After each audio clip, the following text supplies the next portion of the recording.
মুম্বাই থেকে এসে স্বরূপনগরে এক অভিযুক্তকে গ্রেপ্তার করল ভান্ডপ থানার পুলিশ।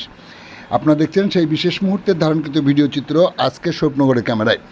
উত্তর 24 পরগনার বসিরহাট মহকুমার স্বরূপনগর ব্লকের গোবিন্দপুর জিপি এলাকার তরুণীপুর গ্রামে এক দম্পতি মুম্বাইতে গিয়েছিল পরিযায়ী শ্রমিকের কাজ করতে।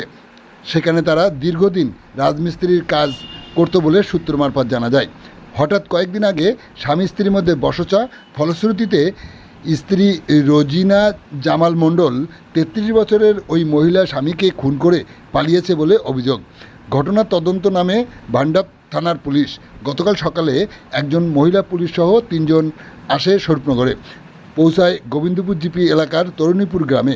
সেখান থেকে ওই মহিলা, যার নাম রোজিনা জামাল মণ্ডল বলে সূত্র মারফত জানা যায়, গতকাল মুম্বাইয়ের তদন্তকারী দল ওই অভিযুক্তকে গ্রেপ্তার করে স্বরূপনগর থানায় নিয়ে আসে।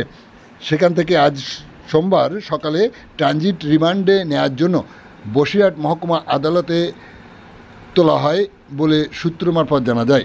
আপনারা দেখছেন সেই বিশেষ মুহূর্তের ধারণকৃত ভিডিও চিত্র আজকের স্বরূপনগরের ক্যামেরায়। আমাদের সাথে থাকুন আর পরবর্তী আপডেট পেতে চ্যানেলটি সাবস্ক্রাইব করে পাশে থাকুন।